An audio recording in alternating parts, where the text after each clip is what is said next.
Labrīt visiem! Ceru, ka prezentāciju var redzēt un mani var dzirdēt. Jā, tātad šodien es pastāstīšu, ko jau Arta minēja tieši par ministra kabineta noteikumiem un ap to saistītajām lietām.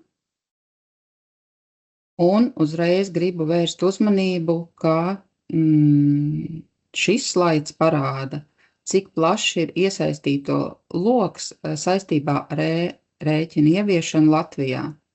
Tas nav tikai valsts ieņēmuma dienesta projekts. Tātad jūs redzat, ka ir iesaistīta gan Valsts digitālās attīstības aģentūra, gan Viedās administrācijas un reģionālās attīstības ministrija, Finanšu ministrija un valsts kase.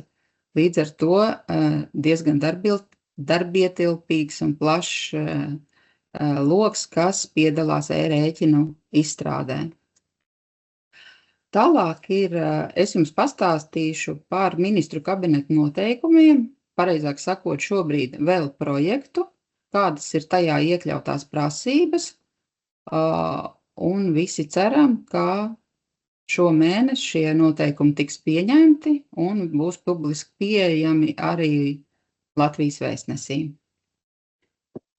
Tātad. Strukturēto rēķinu piegādes kanālu principā Arta jau Finanšu ministrijas pārstāvē lielos vilcienos jums izstāstīja. Tātad e-rēķina izsniedzējs, nosūtītājs, izrakstītājs ir atbildīgs par to, kā e-rēķins nokļūst līdz saņēmējiem. Un tur ir 3 kanāli. Pirmais ir pakalpojums sniedzējs. Tie ir pakalpojums sniedzēji, kas nodrošina visus pakalpojumus saistībā ar e-rēķinu noformēšanu. Tie var būt starpnieki, kas izraksta šos e-rēķinus. Tās var būt grāmatvedības datorprogrammas īpašnieki vai uzturētāji. Tā var būt elektroniskā adrese, tā ir Latvija LV, un, protams, citi kanāli, kas var būt starp integrāciju. Zinu, kad Rīgas doma izmanto Rīga LV, tā var būt elektroniskā pasta adrese, vai kaut kāds bezmaksas portāls, kurš atļauj sagatavot, piemēram, bezmaksas e-rēķinus. Un šī prasība ministru kabineta noteikuma pirmajā blokā, protams, ir tikai attiecināma uz nosūtīšanu. Tieši uz e-rēķinu nosūtīšanu, tātad nodokļu maksātāji izvēlās šo te nosūtīšanas kanālu, par kuru tiks saņemti e-rēķini. Šeit ir piemērs pirmajam variantam par pakalpojumu sniedzējiem. Valsts ieņēmuma dienestam šie nodokļu maksātāji izteica vēlēšanos tikt publiskoti, un līdz ar to valsts ieņēmuma dienests šo iespēju ir nodrošinājis. Šeit var redzēt ceļu, kur nodokļu maksātājs var iepazīties ar e-rēķinu pakalpojumu iesniedzēju sārakstu. Jāatzīmē, ka šis nav valsts ieņēmuma dienesta kaut kādā veidā apstiprināts vai normatīvos aktos noteikts saraksts. Tā ir vidiniciatīva un tiek publiskoti šie pakalpojumu sniedzēji, kuri ir darījuši zinām vidam, ka viņi tādi ir. Tālāk oficiālā e-adrese, par kurai es nepieskaršos ļoti daudz, jo turpmākie lektori jums jau detalizētāk pastāstīs, bet tātad Latvija LV ir viens no tiem veidiem, kur bezmaksas veidā var sagatavot šo rēķinu un nosūtīt klientam. Un trešais ir tas cits piegādes kanāls, un kā jau minēju, tā var būt starpintegrāciju sistēma, kad, piemēram, viens mātes uzņēmums ar meitas uzņēmumu apmainās ar darījumiem sev zināmā sistēmā tikai. Tātad nosūta viens uzņēmums otram uzņēmumam e-rēķinus, un tas ir tikai piegādes kanāls. Kā jau teicu, elektroniskā pasta adrese, un mēs vēl esam apzinājuši arī, piemēram, bezmaksas izmēģinājumu platformas, kurā šos e-rēķinus var sagatavot pēc PEPL standarta prasībām un nosūtīt darījumu partnerim. Un tālāk nākošais bloks ministru kabineta noteikumu projektā ir par rēķinu iesniegšanu valsts ieņēmuma dienestā. Un attiecībā par to ir noteikts, ka e-rēķinu izrakstītājs, izsniedzējs ir atbildīgs par e-rēķina datu nosūtīšanu valsts ieņēmuma dienestam, izmantojot 3 kanālus. Tātad viens ir pakalpojums sniedzējs jeb operators, kas ir integrēts ar sistēmas programmu lietotāju sistēmas saskartni API un nodrošina e-rēķina ziņojumu iesniegšanu vidē. Un te jāatzīmē, ka ministra kabinetu noteikumu tvērumā operators vai pakalpojums sniedzējs var būt tikai un vienīgi tas, kurš būs nodrošinājis šī e-rēķina ziņojuma iesniegšanu vidē. Tātad, piemēram, ja jums ir datorprogramma, kurā jūs tikai nav noslēgta vienošanās vai nav pakalpojums sniedzējs nodrošinājis nosūtīšanu, e-rēķinu nosūtīšanu valsts ieņēmuma dienestu, tas pakalpojums sniedzējs šo noteikumu izpratnē nav uzskatāms par pakalpojumu sniedzēju. Tātad jums jāpārskata vienošanās vai prasības, kādas jūs izvirzat pakalpojumu sniedzējiem vai tam, kam ir nodots pakalpojums izrakstīt šos rēķinus, vai viņš nodrošinās šo rēķinu nosūtīšanai vidam. Līdz ar to vēlreiz jāuzsver, tikai tie, kas nodos datus vidam, ir uzskatām par pakalpojumu sniedzējiem šo noteikumu izpratnē. Tālāk, protams, ir Latvija LV e-adrese, arī tur automātiski tiks nosūtīti e-rēķini valsts ieņēmuma dienestam. Un trešais variants ir, ja tiek izmantot šis te e-pasts vai starpsistēma integrācija vai bezmaksas portāls, kur sagatavots e-rēķins, un tas nenodrošina datu nosūtīšanu valsts ieņēmuma dienestam, jā, tad trešais variants ir, ka pats nodokļu maksātājs iet EDSā, lietotāju programmē saskartnē API, vai datus augšupielādē, izmanto augšupielādes funkcionalitāti.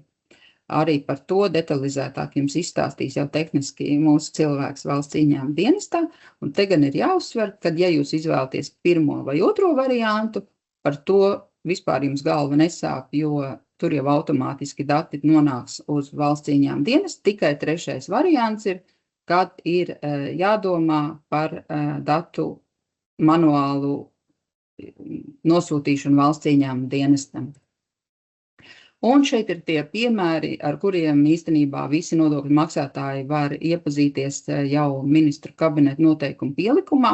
Mēs, sagatavojot ministru kabineta noteikumus, speciāli izveidojām 2 pielikumus viņiem, kur tehniski parādīti piemēri, kā izskatītos šo kanālu lietošana, nosūtot e-rēķinus. Tātad, ja izraksti izmantojot oficiālo e-adresi, tad rēķinus saņem darījuma partneris e-adresē, un Latvija LV nodrošina šī e-rēķina ziņojuma kopijas nodošanu valsts ieņēmuma dienestā. Arī nākošais piemērs ir, kad izmanto šo te licencēto grāmatvedības programmu, un tas datorprogrammas īpašnieks jau ir izveidojis integrāciju ar vidu API, un arī nosūtot rēķinus klientam, e-rēķins automātiski nonāk uz valsts ieņēmuma dienestu. Un trešais ir šis te, ko es minēju, jau meitas un mātes uzņēmums, ja izmanto šo te programmatūru, tiešās programmatūras integrācijas saskartni, tad, jā, iespējams, ka šī programma nenodrošina datu nodošanu valsts ieņēmuma dienestam, un tad rēķina nosūtītājs e-rēķina datus iesniedz vidā, izmantojot aprīsinājumu vai augšupielādējot XML formātā e-rēķinu nosūtīto. Tālāk es vēlos pastāstīt par citām prasībām, kas ir ietvertas ministru kabineta noteikumu projektā pagaidām. Un viena no prasībām ir, ka uzņēmumi vienojas par savstarpēji piemērojamo piegādes kanālu. Tātad ar šiem noteikumiem nav tieši noteikts, kuru kanālu darījuma partneriem ir jāizvēlas. Uzņēmumi savstarpēji vienojas, kādā veidā, kuru kanālu izmantos. Valsts ieņēmuma dienests izveido uztur attīst rēķinu sniegšanas risinājumu, tā ir tiesa, un šeit es gribu pieminēt, ka mēs visi esam sākuma posmā, mēs visi apzināmies iespējams jau sākotnēji sistēmas nepilnības, un jau tagad mēs esam apzinājuši nodokļu maksātāju vēlmi, piemēram, datus nodot nevis pa vienam, bet tādā partiju veidā, un valsts ieņēmuma dienesti jau šobrīd apzina finanšu resursus, analizē, kā tas būtu iespējams tehniski, un iespējams, ka nākošajos e-rēķina risinājumu attīstības posmos tāds uzlabojums jau tiks īstenots. Tāpat tās arī nodokļu maksātāji ir bažas par to, ja dažreiz gadās sistēmu pārtraukumi un kā viņi to uzzinās. Un arī te valsts ieņēmuma dienas domā apzinā finanšu resursus, tehnisko izpildījumu, samērīgāko veidu un iespējams, ka nākotnē ieviesīs arī šādu te apraides veidu, kā informēt nodokļu maksātājs, ja kādā no sistēmām ir kaut kāda darbības traucējuma. Tā kā valsts ieņēmuma dienests ir atvērts nodokļu maksātāju priekšlikumiem, jo saprotam, ka šis rīks jau ir veidots ne tikai valsts ieņēmuma dienestam, bet arī nodokļu maksātājiem, lai tas būtu ērti lietojams un jēgpilns. Nākošā prasība, kā mēs gribu vērst uzmanību ar e-rēķinu, ka valsts ieņēmuma dienestam ir jāiesniedz vienu reizi. Tas ir domāts tā, ka ja jūs, piemēram, izrakstat e-rēķinu Latvija LV, jums nav jāiet vēl EDS-ā un jāleju pielādē vēlreiz šis te rēķins, tātad valsts ieņēmuma dienestā tas nonāks dubultā. Bet, ja ir gadījies kaut kādu iemeslu dēļ, ka tomēr viens rēķins nonāks valsts ieņēmuma dienestā divas reizes, tad valsts ieņēmumam ir īstenota duplikāta kontrola un tātad valsts ieņēmuma dienas nodrošinās šo te e-rēķinu duplikātu kontroli.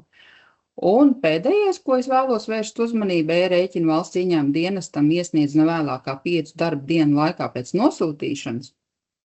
Tad mēs esam saņēmuši jautājums, kāpēc 5 dienas, kāpēc ne 10, kāpēc ne 20, kāpēc ne 15.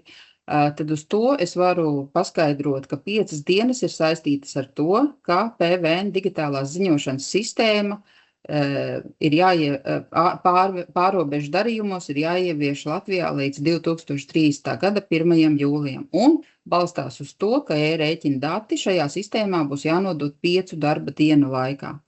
Un, kā jau minēju, par šo lielu rūpi nodokļu maksātājiem nav jātur, ja viņi ir izvēlējušies pirmo vai otro variantu, tātad pakalpojumu sniedzēju vai Latvija LV, tur dati nonāks valsts ieņēmuma dienesta automātiski, tātad 5 dienu svarīgums ir tiem nodokļu maksātājiem, kas manuāli ies EDS-ā un iesniegs to rēķinu EDS-ā, izmantojot valsts ieņēmuma dienesta piedāvātos risinājumus.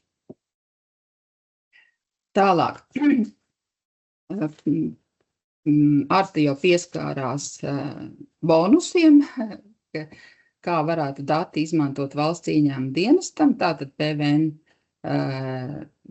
maksātāju reģistrā saulaicīga reģistrēšanās, iespējams, ka samazināsies krāpnieciskās darījumi, mākslīgi radīti vai saimnieciskai darījumi neraksturīgai darbībai, e-rēķina izrakstīšana. E-rēķina attēlošana, protams, tiks atainot arī EDSA uzņēmēju profilā, par to arī kolēģītis tālāk mums stāstīs, un datu ielasīšana deklarācijā, konkrēti PVN deklarācijā. Te gan man ir jāpasaka, ka pagaidām nodokļu maksātājiem nav pamats uztraukties, jo mēs saprotam, ka gan valsts ieņēmuma dienests, gan nodokļu maksātāju informācijas sistēmas šobrīd tiek pielāgotas.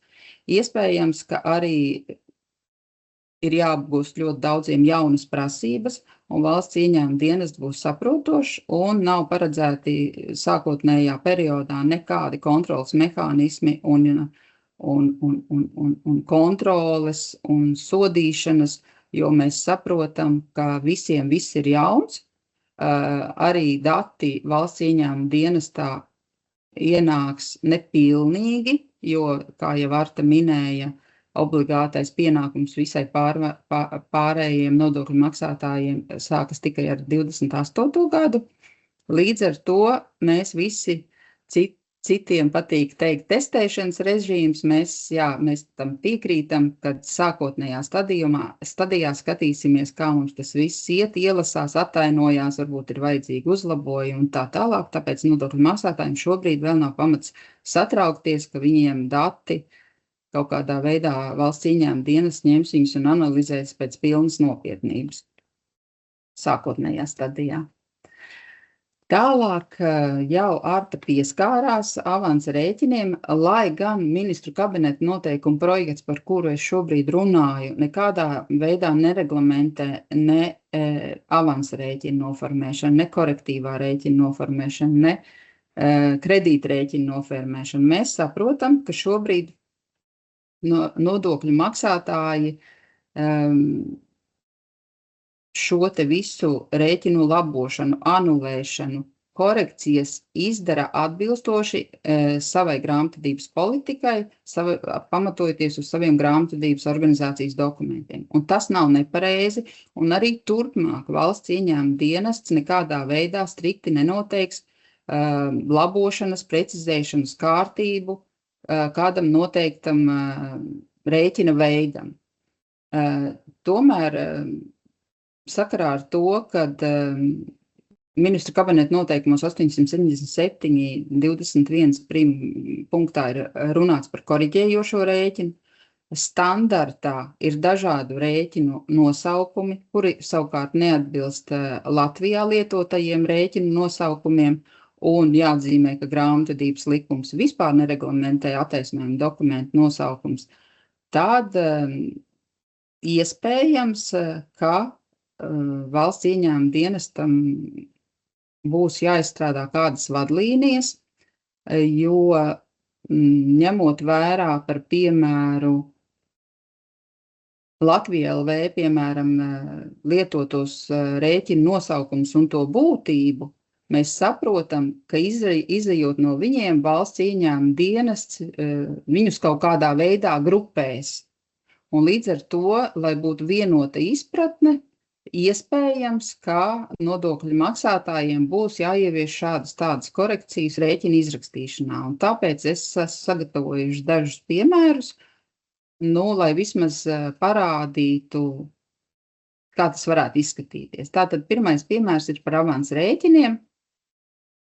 Un tātad budžeta iestāde saviem darījumu partneriem ir vienojusies, ka avansu rēķinus neapmaksā, kamēr tie netiek noformēti kā strukturēti rēķini. Pilnīgi piekrītam, ja abas puses par to ir vienojušās, tad ministru kabineta noteikumi nekādā veidā to neierobežo, un šāds e-rēķins ir sagatavojums strukturētā veidā, un tiklīdz viņš tiks sagatavots un nosūtīts, viņš ir jāiesniedz valsts ieņēmuma dienestā. Ļoti labs piemērs, zinu, ka praksē arī darbojās. Savukārt nākošais piemērs ir, kā mēs visi zinām, avansa rēķini, kas mums uz gada beigām pienāk kā reklāmas veicināšanas informatīvi dokumenti, par kuriem nodokļu maksātāji ir iesūtījuši e-pastā, piemēram, šādu uzaicinājumu pagarināt abonementu, bet nav nekāda mērā garantija, ka nodokļu maksātājs apmaksās viņu un tam ir jābūt kā strukturētam rēķinam. Līdz ar to nodokļu maksātājiem izrakstot nodokļa rēķinu, avansa rēķinas atvainojas, ir jāsaprot, vai viņš tiks apmaksāts, vai viņš ir vairāk reklāmas dokuments, jo līdz ko jūs nospiedīsiet pogu avansa rēķins sagatavots, strukturēts un nosūtīts valsts ieņēmuma dienestam, loģiski, ka viņš tiks iesūtīts valsts ieņēmuma dienestā. Un tad pēc tam var sākties ar nodokļu maksātāju neizpratne, jā, bet man viņš nodokļu maksātājs viņu neapmaksāja, un tad varēs no nodokļu, no EDS ņemt šo te rēķinu it kā ārā, jā. Bet tad ir jāsaprot, ka valsts ieņēmuma dienestam var rasties jautājumu, kāpēc jūs šādus rēķinus tad sūtat un pēc tam ņemat ārā. Tātad ir ļoti, ļoti jādomā par to, vai avansa rēķins ir noformējums elektroniski, kā elektronisks e-rēķins un nosūtams valsts ieņēmuma dienestam. Un ļoti labs piemērs bija Artai par pilni samaksāto avansu. Kā piemēru varu minēt, piemēram, internetu veikalos. Uzņēmums iepērks internetu veikalos, un citreiz ir, kad piedāvā apmaksāt avans rēķinu. Uzņēmums nemaz preci ātrāk nevar saņemt, kā viņš nav apmaksājis šo te avans rēķinu. Tātad avans rēķins pēc būtības jau ir normāls rēķins, un tādā gadījumā gala rēķins nav jāsastāda, un šis avans rēķins ir strukturēts un tiek nosūtīts uz valsts ieņēmuma dienestu. Nākošais būtiskais jautājums, ko valsts ieņēmuma dienests ir apzinājies, ir par to, vai e-rēķins var būt arī preču piegādes dokuments. Protams, ja mēs lasām normatīvos aktus, nav aizliegts preču piegādes dokumentā iekļaut preču piegādes dokumenta rekvizītus iekļaut e-rēķinā. Bet mums jāsaprot, ka tie ir divi dažādi dokumenti pēc būtības un mērķa. Tātad preču piegādes dokuments ir jāsagatavo preču nodošanas brīdī, savukārt e-rēķinu noformē tikai pēc darījuma veikšanas.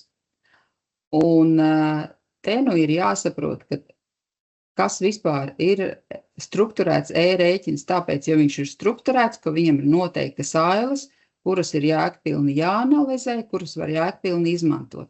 Ja mums preču piegādes dokumenta rekvizīti ir ierakstīti piezīmēs, jā, tad tehniski visi normatīvi akti ir izpildīti, bet vienīgais, ko mēs pagaidām esam apzinājuši, ja piemēram, šāds e-rēķins tiek sagatavots Latvija LV un piezīmēs tiek sarakstīti preču piegādes dokumenti, tad ir tāda opcija, ka rēķina saņēmējs var noraidīt šo te rēķinu. Ierauga kļūdu, noraida, un līdz ar to var būt tāda situācija, ka prece kustās arī bez preču piegādes dokumentu, jo e-rēķins ir noraidīts. Piemēram, stundu pēc tam, kad prece ir aizbraukusi. Tās ir tādas nianses, ko nodokļu maksātājiem vajadzētu ņemt vērā un izanalizēt. Aizliegts nav, bet vai tas, jo mums jau e-rēķinu pavadzīmu noformēšana nav pašmērķis dokumentiem, kā tādiem tehniski. Mums viņiem ir noteikta būtība un jēga, lai viņi pildītu savu funkciju, lai preču piegādes dokuments kursētu līdz precei, un savukārt e-rēķins ir domāts grāmatošanai, bet aizliegts nav. Un tātad, kā jau es iepriekš minēju, kāpēc valsts ieņēmuma dienests apsver vadlīniju noteikšanu, ir tas, ka mēs esam saskārušies ar šiem te daudzajiem terminiem, kas vienā normatīvā aktā ir, standartā nav, standartā ir savādāk, mērķi, attaisnojuma dokumentu mērķi ir skaidri, nosaukumi nav salāgoti, un tāpēc šobrīd es varu pateikt, ka mēs uzskatām, ka koriģējošais rēķins tātad ir uzskatāms par jaunu pareizu e-rēķinu, kas pilnībā aizstāja kļūdaino, un šeit noteicošais faktors ir, kad šo rēķinu uzskatīs par koriģējošo, būs iepriekšējā rēķina numurs. Varbūt skaidrāk būs ar piemēru, ja es esmu izrakstījusi rēķinu augustā, un decembrī es saprotu, ka man vajadzēja rēķinu nevis par 100 eiro, bet par 200 eiro. Tad es saprotu, ka man vispār ir nepareizs kā tāds rēķins, un es rakstu jaunu rēķinu, nevis kā kredītrēķinu vai kā kredīta paziņojumu, bet kā jaunu rēķinu, kurā es norādu iepriekšējā rēķina numuru, un sistēma saprot, kā nosūtot uz vidu šis te jaunais e-rēķins aizstās izrakstīto augustā. Tāds ir tas ceļš, ko mēs šobrīd esam apzinājuši, kāds varētu izskatīties koriģējošais rēķins. Savukārt, attiecībā par kredītrēķinu arī ir jauninājums, jo principā vārds kredītrēķins ir norādīts tikai PVN deklarācijas, ministru kabineta noteikumos par deklarācijas aizpildīšanu. Un apzinot nodokļu maksātājus, ir dažādi. Kredītrēķinus izraksta dažādi. Daži raksta starpības, daži raksta tomēr kā koriģējošo, Un tad mēs esam nonākuši pie situācijas, ka mēs saprotam, lai kaut kādā mērā šie e-rēķini tiktu jēgpilni izmantoti, ielasīti deklarācijās vai analizēti, ir jābūt kaut kādam vienotai struktūrai nodokļu maksātājiem, lai mums EDSā nesanāktu dažādi rēķinu veidi un nav saprotams, uz kuru kas attiecās. Un tātad šobrīd mēs esam sapratuši, ka kredīta rēķins ir izrakstīts pa starpībām, ņemšu to pašu piemēru. Ja es augustā esmu nosūtījusi preci, pārdevusi preci par 100 eiro, un decembrī es esmu sapratusi, ka man tam rēķinam bija jāpiemēro 10% atlaidi. Tātad, protams, ka es nedrīkstu taisīt jaunu e-rēķinu kā koriģējošo ar -10, jo sistēma uz augustu aizsūtīs rēķinu ar -10. Jums vairs tur tā vietā nebūs 100 eiro, bet būs -10.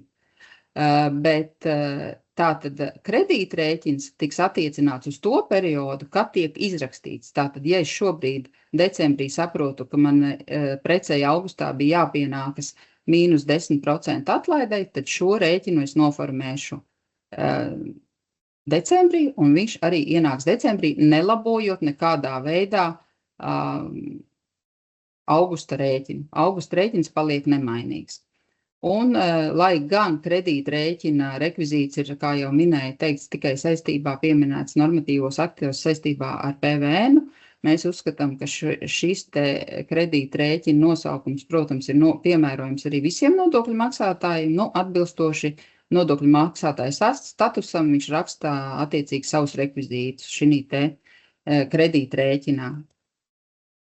Un te es gribēju vērst piemēru tiešām, cik dažādi ir šie te dažādu kredīta rēķinu un debeta rēķinu nosaukumu Latvija LV, jo tur ir ieviesti tieši pēc PEPL standarta šie nosaukumi. Mums Latvijā grāmatvedības normās vispār nav attaisnojuma dokumentu nosaukumu, un nodokļu maksātāji savos grāmatvedības sistēmās iespējams ir izdomājuši vēl citus nosaukumus, atbilstošāks darījumu būtībai. Un līdz ar to, kā jau vēlreiz saku, iespējams, ka nodokļu maksātājiem ir jāpārskata savu e-rēķinu noformēšanas procesu, jo jāsaprot, kā viss, kas tiks nospiežot pogu nosūtīts, tiks atsūtīts uz valsts ieņēmuma dienestu. Un tad jau mainīt, dzēst vai likt klāt būs tā diezgan interesanti, kāpēc tas tiek darīts. Un tāpēc vēlos vērst uzmanību, ka valsts ieņēmuma dienests apzinās šo te risku un iespējams, ka izstrādāsim vadlīnijas, lai sasaistītu tos PEPL nosaukumus ar to, kā viņiem būtu jāizskatās valsts ieņēmuma dienesta EDS sistēmā, lai visi pēc kaut kādiem vienotiem principiem iesūtītu datus un arī būtu jēgpilni viņus izmantot PVN deklarācijā, jo atzīstiet paši, ja viens uzņēmums rakstīs ar mīnus sākotnējo, otrs tikai ar plusi tagadējo, viens mainīs pilnībā sākotnējo, cits tikai ar mīnus un nogrāmatos jau sākotnējo un sākotnējais pazudīs, būs diezgan interesanti pēdiņās, es domāju. Un pēdējais šorīt 9 iegāja TAP portālā. Ministru kabineta noteikumi 9 bija ministram uz parakstīšanu, uz apstiprināšanu, un ceram, ka ministru kabineta noteikumu projekts veiksmīgi virzīsies uz ministru kabinetu, un šo mēnesi viņus ieraudzīsim Latvijā LV. Paldies!